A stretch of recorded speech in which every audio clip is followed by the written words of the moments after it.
Hello, my name is Isabella and I work for the law office of Lewis S. Haskell.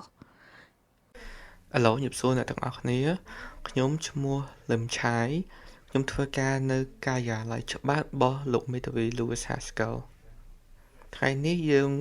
នឹងមកនិយាយអំពីសំណួរទាំង128សម្រាប់ការចូលប្រឡងធ្វើសញ្ជាតិនៅសហរដ្ឋអាមេរិក On today's agenda is American government broken down into the categories of principles of American government, system of government, and rights and responsibilities, American history broken down into the categories of colonial period and independence, the 1800s, and recent American history and other important historical information, and symbols and holidays, broken down into the categories of symbols and holidays. មេតិកាយើងនឹងនិយាយអំពីចំណុចដំបូងរដ្ឋាភិបាលអាមេរិកចំណុច A គោលការណ៍របស់រដ្ឋាភិបាលអាមេរិកចំណុច B ប្រព័ន្ធរដ្ឋាភិបាលចំណុច C សិទ្ធិនិងទំនួលខុសត្រូវចំណុចបន្ទាប់គឺប្រវត្តិសាស្ត្រអាមេរិកចំណុច A សម័យអាណានិគមនិងឯករាជ្យចំណុច B អំឡុងឆ្នាំ1800ចំណុច C ប្រវត្តិសាស្ត្រអាមេរិកថ្មីនិងព័ត៌មានប្រវត្តិសាស្ត្រសំខាន់ៗផ្សេងទៀតចំណុចចុងក្រោយនិយាយអំពីនិមិត្តសញ្ញានិងថ្ងៃជប់សម្រាកចំណុច A គឺនិមិត្តសញ្ញាចំណុច B គឺថ្ងៃជប់សម្រាក American Government, Section A, Principles of American Government. ចំណុចដំបូងគឺរដ្ឋាភិបាលអាមេរិកចំណុច A គោលការណ៍របស់រដ្ឋាភិបាលអាមេរិក What is the form of government of the United States? សំណួរទី1តើរដ្ឋាភិបាលនៃសហរដ្ឋអាមេរិកទម្រង់បែបណា Republic. ចម្លើយរដ្ឋាភិបាលនៃសហរដ្ឋអាមេរិកទម្រង់សាធារណរដ្ឋ What is the supreme law of the land? សំណួរទី2តើច្បាប់កម្ពុជានៃទឹកដីជាអ្វី U.S. Constitution. ចម្លើយច្បាប់កម្ពុជានៃទឹកដីគឺច្បាប់រដ្ឋធម្មនុញ្ញ Name one thing the U.S. Constitution does. សំណួរទី3ចូលដាក់ឈ្មោះរឿងមួយដែលរដ្ឋធម្មនុញ្ញរបស់សហរដ្ឋអាមេរិកអាចធ្វើ Forms the government. ចម្លើយគឺបង្កើតរដ្ឋាភិបាល The U.S. Constitution starts with the words "we the people." What does "we the people" mean? សំណួរទី4តើរដ្ឋធម្មនុញ្ញរបស់សហរដ្ឋអាមេរិកចាប់ផ្ដើមដោយពាក្យថាយើងជាប្រជាជនតើយើងជាប្រជាជននេះមានន័យដូចម្តេច Self-government. ចម្លើយគឺរដ្ឋាភិបាលខ្លួនឯង How are changes made to the U.S. Constitution? សំណួរទី5តើមានការកែប្រែទៅលើរដ្ឋធម្មនុញ្ញរបស់សហរដ្ឋអាមេរិកយ៉ាងដូចម្តេច The amendment process. ចម្លើយគឺដំណើរការវិសោធនកម្ម What does the Bill of Rights protect? សំណួរទី6តើច្បាប់ស្ដីពីសិទ្ធិការពារអ្វីខ្លះ Rights of people living in the United States. គឺសិទ្ធិជាមូលដ្ឋានរបស់មនុស្សដែលរស់នៅក្នុងសហរដ្ឋអាមេរិក How many amendments does the U.S. Constitution have? សំណួរទី7តើវិសោធនកម្មរដ្ឋធម្មនុញ្ញរបស់សហរដ្ឋអាមេរិកមានប៉ុន្មាន 27. ចម្លើយមានចំនួន27 Why is the Declaration of Independence important? សំណួរទី8ហេតុអ្វីបានជាការប្រកាសឯករាជ្យមានសារៈសំខាន់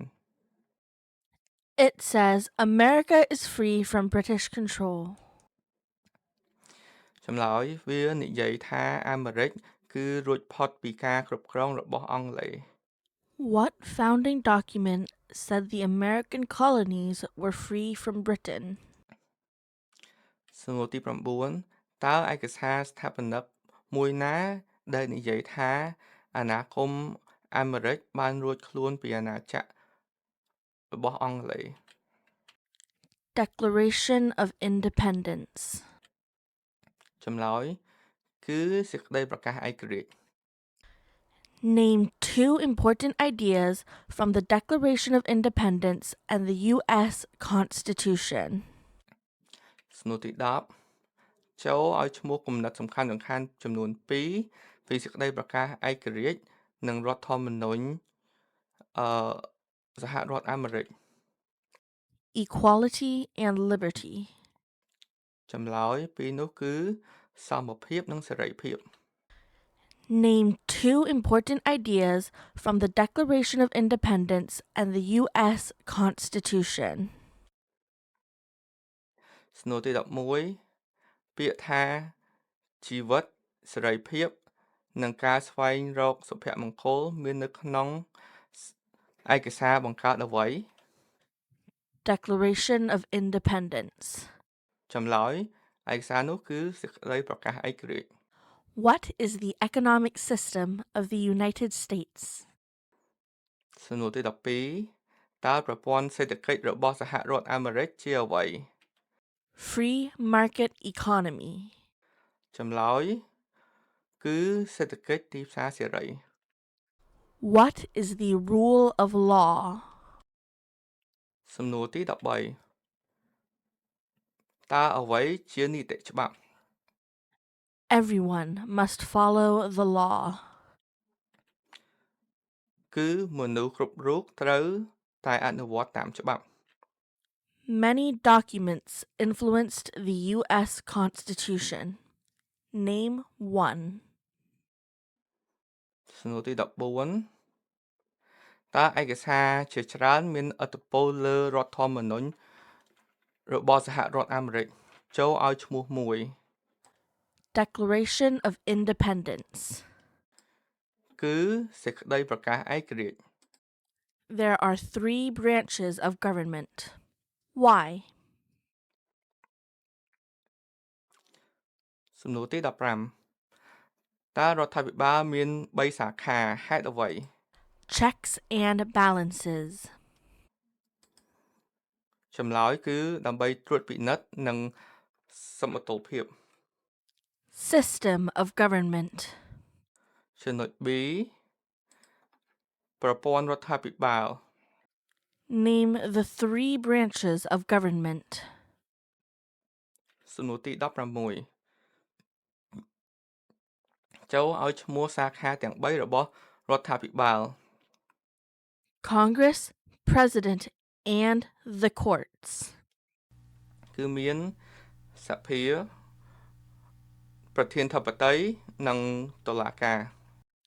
The President of the United States is in charge of what branch of government? សំណួរទី17តើប្រធានាធិបតីសហរដ្ឋអាមេរិកទទួលបន្ទុកផ្នែករដ្ឋាភិបាលមួយណា Executive branch. ចម្លើយគឺសាខានីតិប្រតិបត្តិ What part of the federal government writes laws? សំណួរទី18តើផ្នែកណានៃរដ្ឋាភិបាលសហព័ន្ធសរសេរច្បាប់ Congress. ចម្លើយគឺផ្នែកសភា What are the two parts of the U.S. Congress? សំណួរទី19តើផ្នែក2នៃសភាសហរដ្ឋអាមេរិកមានអ្វីខ្លះ Senate and House. ចម្លើយគឺមានព្រឹទ្ធសភានិងសភាតំណាងរាស្ត្រ Name one power of the U.S. Congress. សំណួរទី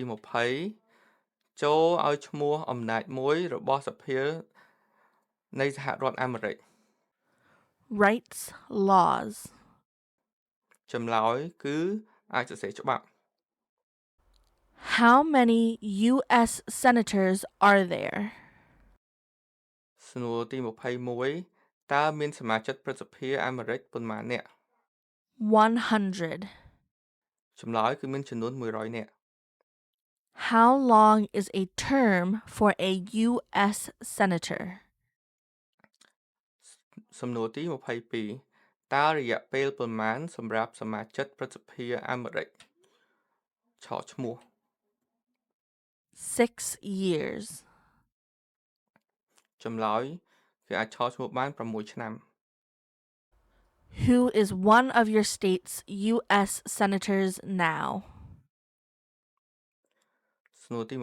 23តើនរណាជាសមាជិកព្រឹទ្ធសភាសហរដ្ឋអាមេរិកម្នាក់នៅក្នុងរដ្ឋរបស់អ្នកឥឡូវនេះ Answers will vary. In Massachusetts, Elizabeth Warren. American Government, Section A. Principles of American Government. How many voting members are in the House of Representatives? សំណួរទី24តើមានសមាជិកបោះឆ្នោតប្រមាណអ្នកនៅក្នុងសភាតំណាងរាស្ត្រ 435. ចម្លើយគឺមានសមាជិក435នាក់ How long is a term for a member of the House of Representatives? សំណួរទី25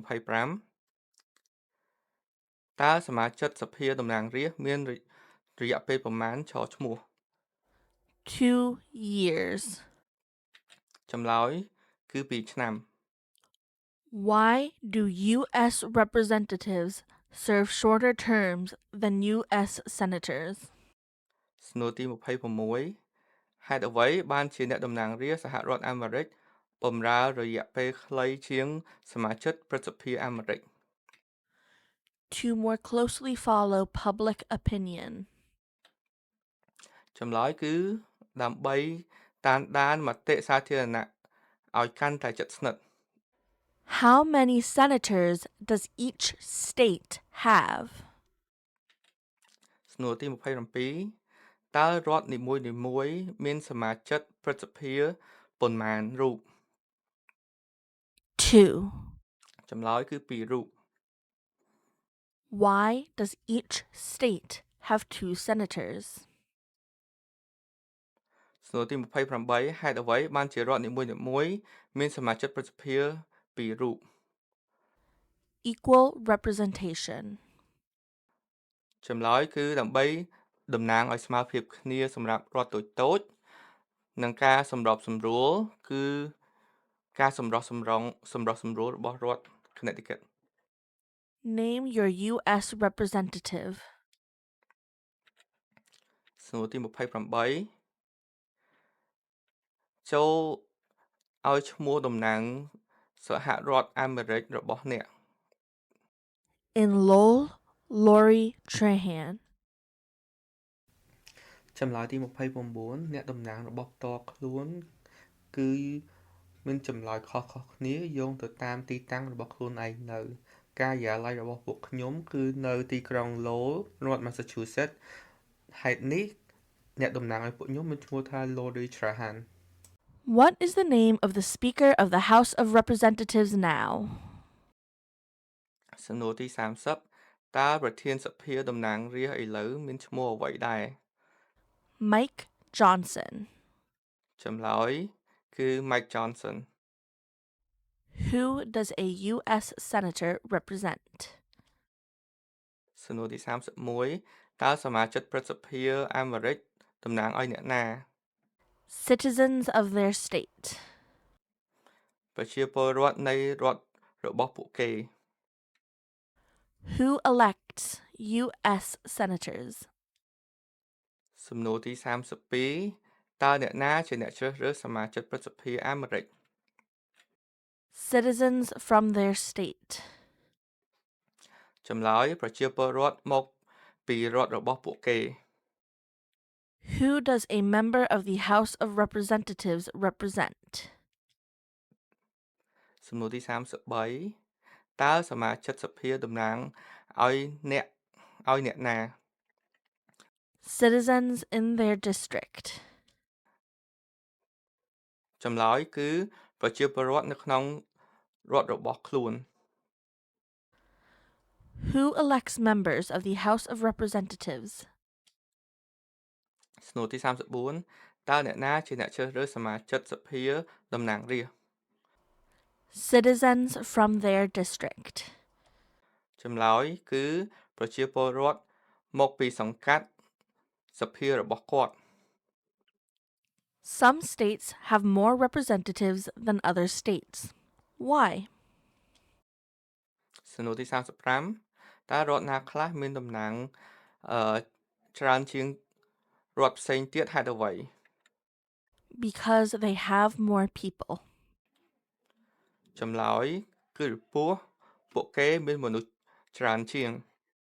The President of the United States is elected for how many years? សំណួរទី36តើប្រធានាធិបតីអាមេរិកបោះឆ្នោតបានប៉ុន្មានឆ្នាំជាប់ឆ្នោតបានប៉ុន្មានឆ្នាំ 4 years. ចម្លើយគឺរយៈពេល4ឆ្នាំ The President of the United States can serve only 2 terms. Why? សំណួរទី37តើប្រធានាធិបតីសហរដ្ឋអាមេរិកអាចបម្រើបានតែ2អាណត្តិប៉ុណ្ណោះហេតុអ្វី To keep the president from becoming too powerful. ចម្លើយគឺដើម្បីកុំឲ្យប្រធានាធិបតីមានអំណាចខ្លាំងពេក What is the name of the President of the United States now? សំណួរទី38តើប្រធានាធិបតីសហរដ្ឋអាមេរិកឥឡូវមានឈ្មោះអ្វីដែរ Donald Trump. ចម្លើយគឺ Donald Trump What is the name of the Vice President of the United States now? សំណួរទី39តើអនុប្រធានាធិបតីសហរដ្ឋអាមេរិកឥឡូវនេះមានឈ្មោះអ្វីដែរ J.D. Vance. គឺឈ្មោះ J.D. Vance If the president can no longer serve, who becomes president? សំណួរទី40ប្រសិនបើប្រធានាធិបតីមិនអាចបម្រើបានទៀតទេតើអ្នកណាអាចឈរតំណាងក្លាយជាប្រធានាធិបតីជំនួស The vice president. គឺអនុប្រធានាធិបតីនៃសហរដ្ឋអាមេរិក Name one power of the president. សំណួរ41ចូលឲ្យឈ្មោះអំណាចមួយរបស់ប្រធានាធិបតី Signs bills into law. ចម្លើយគឺអាចចុះហត្ថលេខាលើអនុក្រឹត្យទៅជាច្បាប់ Who is the commander-in-chief of the U.S. military? សំណួរទី42តើអ្នកណាជាមេបញ្ជាការយោធាអាមេរិក The President of the United States. ចម្លើយគឺប្រធានាធិបតីនៃសហរដ្ឋអាមេរិក Who signs bills to become laws? សំណួរទី43តើអ្នកណាចុះហត្ថលេខាលើអនុក្រឹត្យដើម្បីក្លាយជាច្បាប់ The President. ចម្លើយគឺប្រធានាធិបតី Who vetoes bills? សំណួរទី44តើអ្នកណាជាអ្នកវីតូអនុក្រឹត្យ The President. ចម្លើយគឺប្រធានាធិបតី Who appoints federal judges? សំណួរទី45តើអ្នកណាជាអ្នកតែងតាំងចៅក្រមសហព័ន្ធ The President. ចម្លើយគឺប្រធានាធិបតីនៃសហរដ្ឋអាមេរិក The executive branch has many parts. Name one. សំណួរទី46សាខាប្រតិបត្តិមានផ្នែកជាច្រើនសូមឲ្យឈ្មោះមួយ President. ចម្លើយគឺប្រធានាធិបតីនៃសហរដ្ឋអាមេរិក What does the president's cabinet do? សំណួរទី47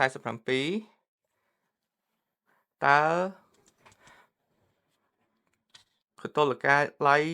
ប្រធានាធិបតីធ្វើអ្វី Advises the president. ចម្លើយគឺសម្រាប់ទីប្រឹក្សាសម្រាប់ប្រឹក្សាប្រធានាធិបតី What are two cabinet level positions? តើតំណែងខាងតុលខុទ្ទកាល័យជាពីរជាអ្វី Attorney General, Vice President. តំណែងនោះគឺអគ្គមេធាវីនិងអនុប្រធានាធិបតី Why is the Electoral College important?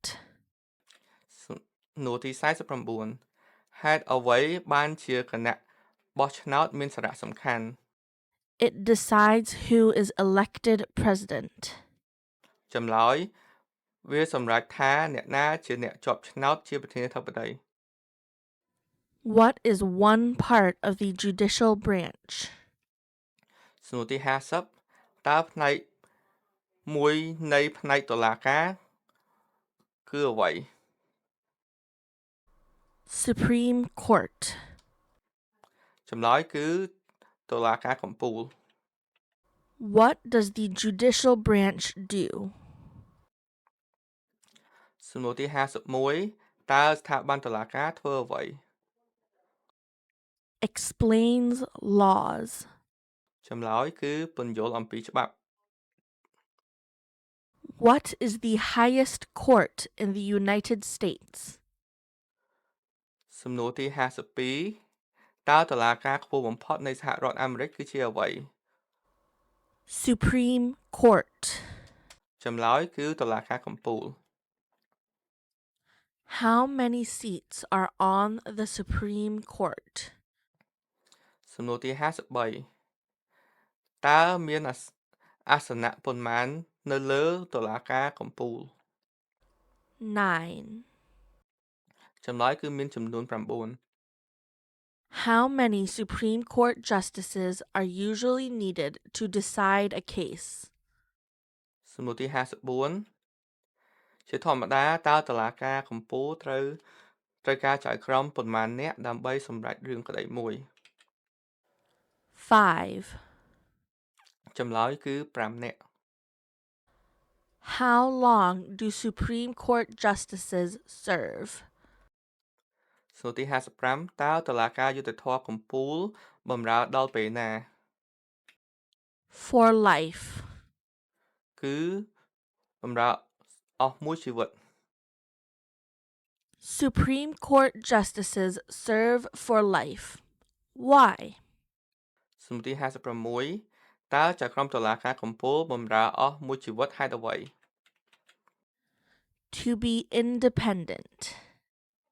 ចម្លើយគឺឯករាជ្យពីនយោបាយ Who is the Chief Justice of the United States now? សំណួរទី57តើនរណាជាប្រធានចៅក្រមនៃសហរដ្ឋអាមេរិកឥឡូវនេះ Justice John G. Roberts. ចម្លើយគឺ John J. Roberts Jr. Name one power that is only for the federal government. សំណួរទី58សូមប្រាប់អំណាចឥទ្ធិពលមួយរបស់រដ្ឋាភិបាលសហព័ន្ធ Print paper money. ចម្លើយគឺអាចបោះពុម្ពក្រដាសប្រាក់ Name one power that is only for the states. សំណួរទី59សូមប្រាប់អំណាចឥទ្ធិពលមួយរបស់រដ្ឋ Give a driver's license. ចម្លើយគឺអាចផ្ដល់ប័ណ្ណបើកបរបាន What is the purpose of the 10th Amendment? សំណួរទី60តើអ្វីជាគោលបំណងនៃវិសោធនកម្មលើកទី10 Powers not given to the federal government belong to the states or to the people. ចម្លើយគឺវាបានចែងថាអំណាចដែលមិនត្រូវបានផ្ដល់ឲ្យរដ្ឋាភិបាលសហព័ន្ធគឺអំណាចនោះនឹងធ្លាក់ទៅលើរដ្ឋឬទៅលើប្រជាជន Who is the governor of your state now? សំណួរទី61តើអ្នកណាជាអភិបាលរដ្ឋរបស់អ្នកឥឡូវនេះ Answers will vary. In Massachusetts, Maura Healey. នៅក្នុងរដ្ឋ Massachusetts គាត់មានឈ្មោះថា Maura Healey What is the capital of your state? សំណួរទី62តើ capital នៃរដ្ឋរបស់អ្នកគឺជាអ្វី Answers will vary. In Massachusetts, Boston. ចម្លើយគឺ Boston Rights and responsibilities. ចំណុច C សិទ្ធិនិងទំនួលខុសត្រូវ There are 4 amendments to the U.S. Constitution about who can vote. Describe one of them. សំណួរទី63តើវិសោធនកម្មចំនួន4ចំពោះរដ្ឋធម្មនុញ្ញរបស់សហរដ្ឋអាមេរិកអំពីអ្នកណាអាចបោះឆ្នោតបានចូលវិពណ៌នាមួយក្នុងអំណោម4នោះ Citizens 18 and older can vote. ចម្លើយគឺប្រជាពលរដ្ឋដែលមានអាយុ18ឆ្នាំឡើងទៅអាចបោះឆ្នោតបាន Who can vote in federal elections, run for federal office, and serve on a jury in the United States? សំណួរទី64តើអ្នកណាអាចបោះឆ្នោតនៅក្នុងការបោះឆ្នោតសហព័ន្ធឈរឈ្មោះសម្រាប់ការិយាល័យសហព័ន្ធនិងបម្រើក្នុងគណៈវិនិច្ឆ័យនៅសហរដ្ឋអាមេរិក U.S. citizens. ចម្លើយគឺប្រជាពលរដ្ឋអាមេរិក What are 3 rights of everyone living in the United States? សំណួរទី65តើសិទ្ធិ3យ៉ាងរបស់មនុស្សគ្រប់គ្នាដែលរស់នៅក្នុងសហរដ្ឋអាមេរិកគឺជាអ្វី The United States. ចម្លើយគឺសិទ្ធិសេរីភាពក្នុងការជួបប្រជុំសិទ្ធិសេរីភាពក្នុងការដាក់ញត្តិទៅរដ្ឋាភិបាលនិងសិទ្ធិសេរីភាពខាងសាសនា What do we show loyalty to when we say the Pledge of Allegiance? សំណួរទី66តើយើងបង្ហាញភក្តីភាពចំពោះអ្វីនៅពេលដែលយើងនិយាយពាក្យស្បត់នៃភក្តីភាព The United States. ចម្លើយគឺទៅទង់ជាតិ Name 2 promises that new citizens make in the Oath of Allegiance. សំណួរទី67សូមប្រាប់ការស្បត់ពីមុខដែលពលរដ្ឋថ្មីធ្វើនៅក្នុងការសម្បត្តិនៃភក្តីភាព Give up loyalty to other countries and obey the laws of the United States. ចម្លើយគឺលះបង់ភាពស្មោះត្រង់ចំពោះប្រទេសផ្សេងៗនិងគោរពច្បាប់របស់សហរដ្ឋអាមេរិក How can people become United States citizens? សួរទី68តើមនុស្សអាចក្លាយជាពលរដ្ឋសហរដ្ឋអាមេរិកដោយរបៀបណា Naturalize. ចម្លើយដោយរបៀបធ្វើឲ្យក្លាយជាពលរដ្ឋ What are 2 examples of civic participation in the United States? សំណួរទី69តើអ្វីជាឧទាហរណ៍2នៃការចូលរួមរបស់ពលរដ្ឋនៅក្នុងសហរដ្ឋអាមេរិក Vote and run for office. ចម្លើយ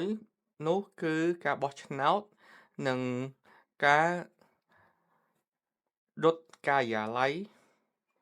ប្រធានាធិបតី What is one way Americans can serve their country? សំណួរទី70តើអ្វីជាវិធីមួយដែលជនជាតិអាមេរិកអាចបម្រើប្រទេសរបស់ពួកគេ Vote. ចម្លើយគឺការបោះឆ្នោត Why is it important to pay federal taxes? សំណួរទី71ហេតុអ្វីបានជាវាសំខាន់ក្នុងការបង់ពន្ធសហព័ន្ធ Required by law. ចម្លើយគឺតម្រូវដោយច្បាប់ It is important for all men aged 18 through 25 to register for the Selective Service. Name one reason why. ទី72 តើវាមានសារៈសំខាន់សម្រាប់បុរសទាំងអស់ដែលមានអាយុពី18ទៅ25ឆ្នាំដើម្បីចុះឈ្មោះសម្រាប់សេវាកម្មជ្រើសរើសយោធាសូមប្រាប់មូលហេតុមួយ Required by law.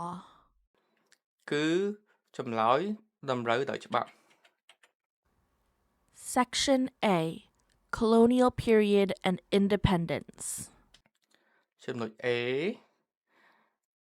សម័យអាណានិគមនិងឯករាជ្យ The colonists came to America for many reasons. Name one. សំណួរទី73អាណានិគមអាមេរិកដោយហេតុមានបង្កដោយហេតុផលជាច្រើនសូមប្រាប់អំពីហេតុផលមួយ Freedom. ចម្លើយគឺគេដាក់អាណានិគមមកលើអាមេរិកពីព្រោះវាមានសេរីភាពខាងសាសនា Who lived in America before the Europeans arrived? សំណួរទី74តើអ្នកណារស់នៅក្នុងអាមេរិកមុនពេលជនជាតិអឺរ៉ុបមកដល់ Native Americans. ចម្លើយគឺជនជាតិដើមអាមេរិកកាំង What group of people was taken and sold as slaves? សំណួរទី75តើមនុស្សក្រុមណាខ្លះត្រូវបានគេយកទៅលក់ជាទាសករ People from Africa. ចម្លើយគឺប្រជាជនមកពីទ្វីបអាហ្វ្រិក What war did the Americans fight to win independence from Britain? សំណួរទី76តើសង្គ្រាមអ្វីដែលជនជាតិអាមេរិកប្រយុទ្ធដើម្បីដណ្ដើមឯករាជ្យពីអង់គ្លេស American Revolution. ចម្លើយគឺបដិវត្តន៍នៃអាមេរិក Name one reason why the Americans declared independence from Britain. សំណួរទី77សូមប្រាប់ហេតុផលមួយដែលជនជាតិអាមេរិកប្រកាសឯករាជ្យពីអំពីចក្រភពអង់គ្លេស High taxes. ចម្លើយគឺពន្ធខ្ពស់ Who wrote the Declaration of Independence? សំណួរទី78តើអ្នកណាជាអ្នកសរសេរសេចក្តីប្រកាសឯករាជ្យ Thomas Jefferson. ចម្លើយគឺ Thomas Jefferson When was the Declaration of Independence adopted? សំណួរទី79តើសេចក្តីប្រកាសឯករាជ្យត្រូវបានអនុម័តនៅពេលណា July 4, 1776. គឺនៅថ្ងៃទី4ខែកក្កដាឆ្នាំ1776 The American Revolution had many important events. Name one. សំណួរទី80បដិវត្តន៍អាមេរិកមានព្រឹត្តិការណ៍សំខាន់ជាច្រើនសូមប្រាប់ឲ្យបានមួយ Declaration of Independence. សេចក្តីប្រកាសឯករាជ្យ There were 13 original states. Name 5. សំណួរទី81មានរដ្ឋដើមចំនួន13សូមប្រាប់ឈ្មោះឲ្យបាន5 New Hampshire, Massachusetts, Rhode Island, New York, New Jersey. ចម្លើយគឺរដ្ឋ New Hampshire រដ្ឋ Massachusetts រដ្ឋ Rhode Island រដ្ឋ New York និងរដ្ឋ New Jersey What founding document was written in 1787? សំណួរទី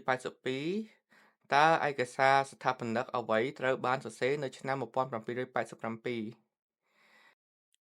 U.S. Constitution. ចម្លើយគឺរដ្ឋធម្មនុញ្ញ The Federalist Papers supported the passage of the U.S. Constitution. Name one of the writers. សំណួរទី83ឯកសារសហព័ន្ធបានគាំទ្រការអនុម័តរដ្ឋធម្មនុញ្ញរបស់សហរដ្ឋអាមេរិកសូមឲ្យឈ្មោះអ្នកនិពន្ធម្នាក់ James Madison. ចម្លើយគឺ James Madison Why were the Federalist Papers important? សំណួរទី84ហេតុអ្វីបានជាឯកសារសហព័ន្ធមានសារៈសំខាន់ They helped people understand the Constitution. ចម្លើយពួកគេបានជួយមនុស្សឲ្យយល់ពីរដ្ឋធម្មនុញ្ញនៃសហរដ្ឋអាមេរិក Benjamin Franklin is famous for many things. Name one. សំណួរ85 Benjamin Franklin ល្បីល្បាញដោយសាររឿងជាច្រើនសូមប្រាប់ឲ្យបានមួយមុខ Helped write the Declaration of Independence. ចម្លើយគឺជួយសរសេរសេចក្តីប្រកាសឯករាជ្យ George Washington is famous for many things. Name one. សំណួរទី86 George Washington ល្បីល្បាញដោយសាររឿងជាច្រើនសូមប្រាប់ឲ្យបានមួយមុខ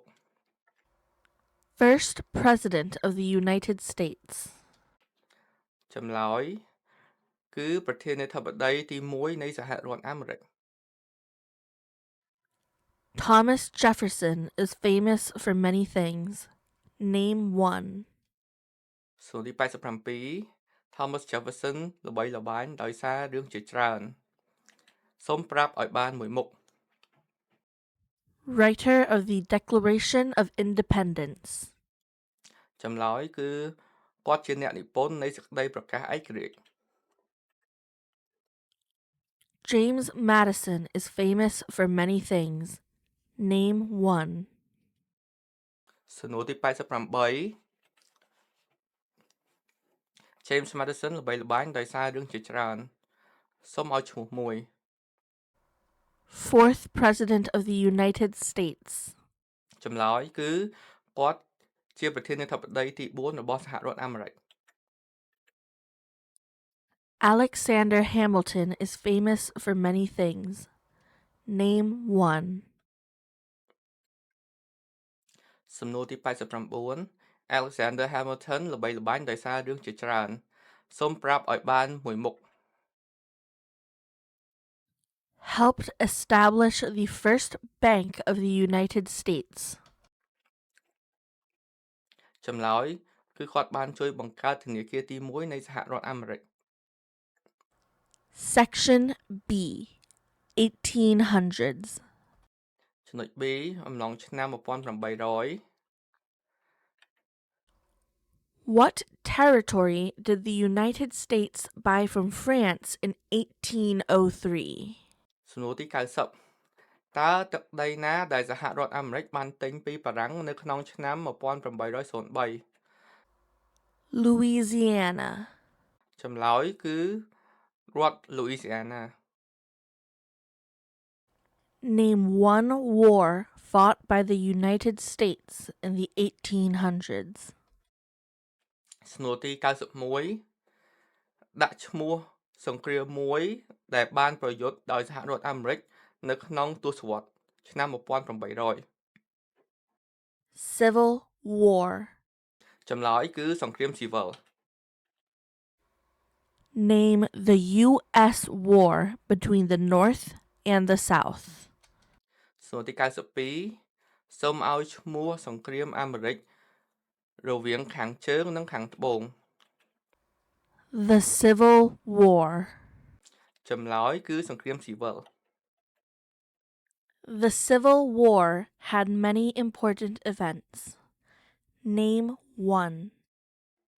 សំណួរទី93សង្គ្រាមស៊ីវិលមានព្រឹត្តិការណ៍សំខាន់ៗជាច្រើនសូមឲ្យឈ្មោះមួយ Lincoln was assassinated. ចម្លើយគឺពេលលោក Lincoln ត្រូវបានគេធ្វើឃាត Abraham Lincoln is famous for many things. Name one. សំណួរទី94 Abraham Lincoln ល្បីល្បាញដោយសាររឿងជាច្រើនចូលរៀបរាប់ឲ្យបានមួយ Freed the slaves. ចម្លើយគឺដោះលែងទាសករ What did the Emancipation Proclamation do? សំណួរទី95 តើការប្រកាសរំដោះខ្លួនបានធ្វើអ្វីខ្លះ Freed the slaves. ចម្លើយគឺដោះលែងទាសករ What U.S. war ended slavery? សំណួរទី96តើសង្គ្រាមអាមេរិកអ្វីបានបញ្ចប់ទាសភាព The Civil War. ចម្លើយគឺសង្គ្រាមស៊ីវិល What amendment says all persons born or naturalized in the United States and subject to the jurisdiction thereof are U.S. citizens? សំណួរទី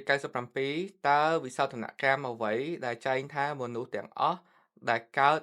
ឬមានសញ្ជាតិនៅក្នុងសហរដ្ឋអាមេរិកហើយស្ថិតក្រោម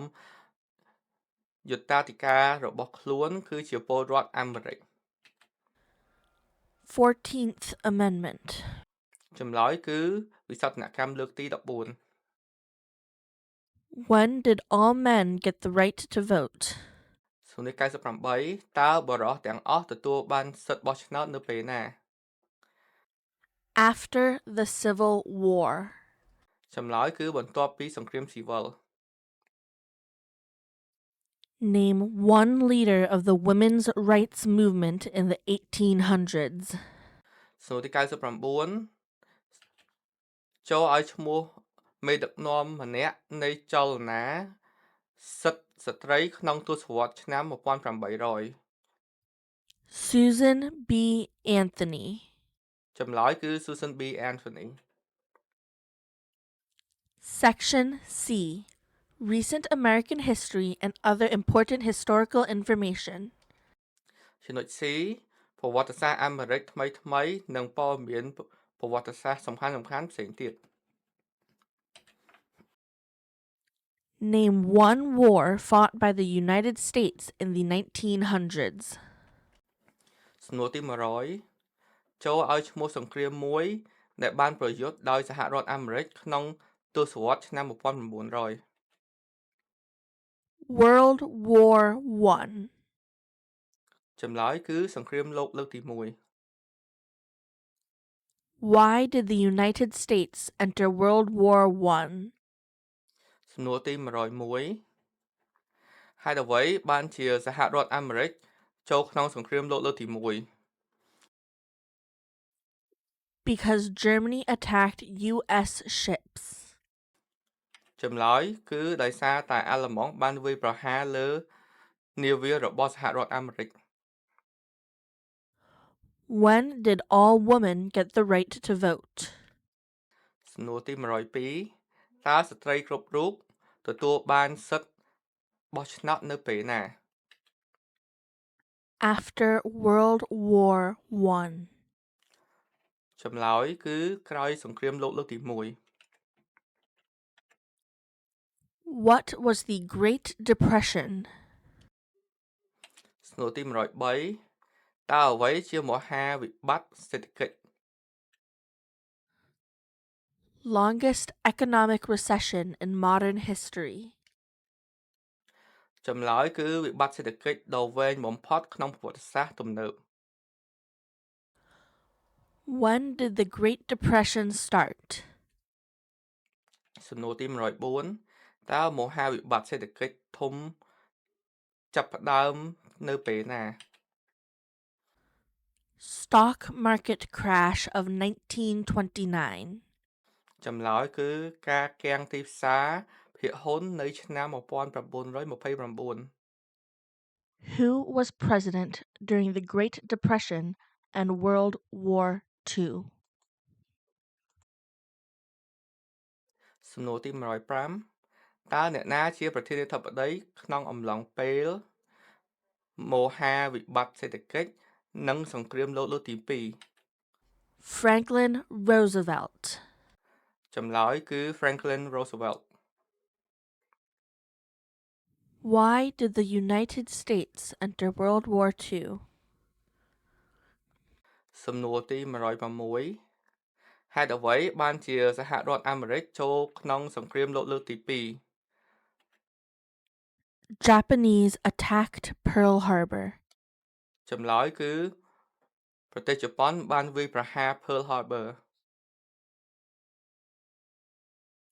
Dwight Eisenhower is famous for many things.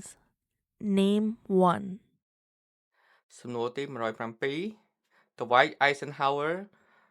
ល្បីល្បាញដោយសាររឿងជាច្រើនចូលប្រាប់ឈ្មោះឲ្យបានមួយ General during World War II. ចម្លើយគឺឧត្តមសេនីយ៍នៅក្នុង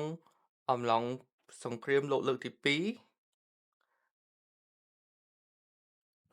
Who was the United States' main rival during the Cold War? សំណួរទី108តើអ្នកណាជាគូប្រជែងសំខាន់របស់សហរដ្ឋអាមេរិកនៅក្នុងអំឡុងសង្គ្រាមត្រជាក់ Russia. ចម្លើយគឺប្រទេសរុស្ស៊ី During the Cold War, what was one main concern of the United States? សំណួរទី109ក្នុងអំឡុងសង្គ្រាមត្រជាក់តើអ្វីជាកង្វល់ចម្បងរបស់សហរដ្ឋអាមេរិក Communism. ចម្លើយគឺកុម្មុយនីស Why did the United States enter the Korean War? សំណួរទី110ហេតុអ្វីបានជាសហរដ្ឋអាមេរិកចូលក្នុងសង្គ្រាមកូរ៉េ To stop the spread of communism.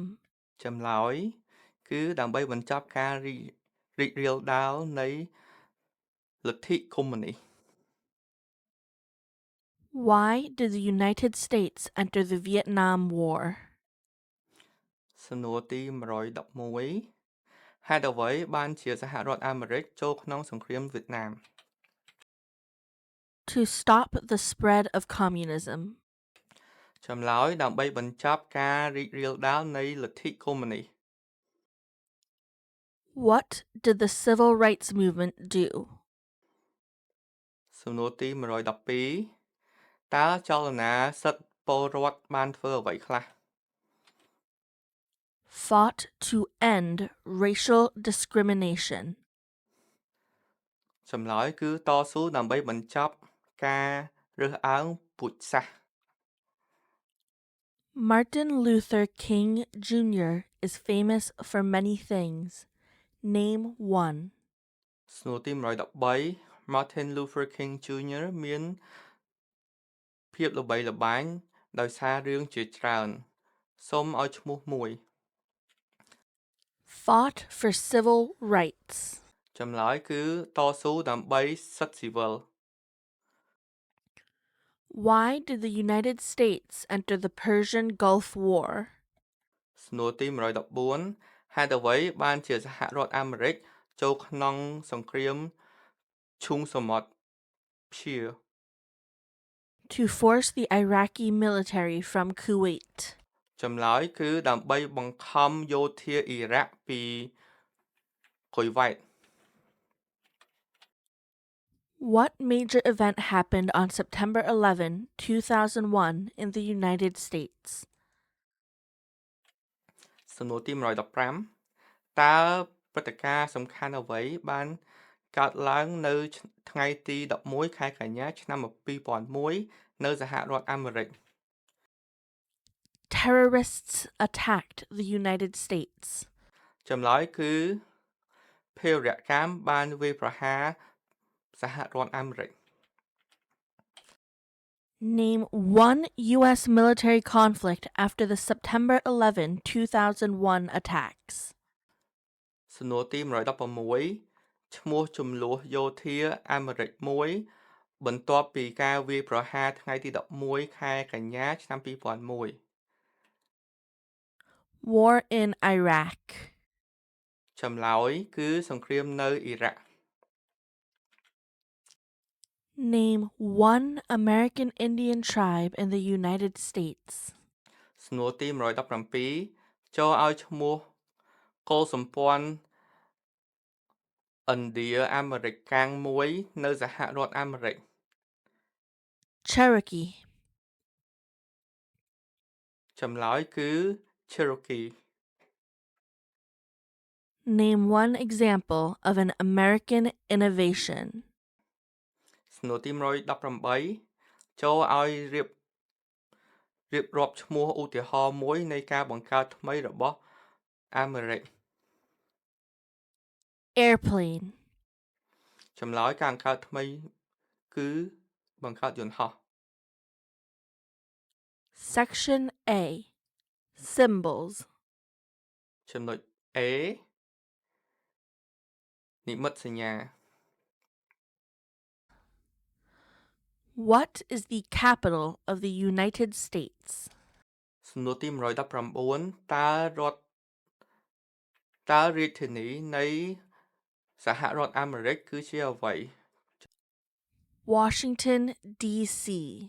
ចម្លើយគឺ Washington DC Where is the Statue of Liberty? សំណួរទី120តើរូបសំណាកសេរីភាពនៅឯណា New York. ចម្លើយគឺនៅរដ្ឋ New York នៅកំពង់ផែ Why does the flag have 13 stripes? សំណួរទី121ហេតុអ្វីបានជាទង់ជាតិមាន13ឆ្នូត 13 original colonies. ចម្លើយគឺព្រោះមាន13អាណានិគមដើមនិងព្រោះឆ្នូតនោះតំណាងឲ្យអាណានិគមដើម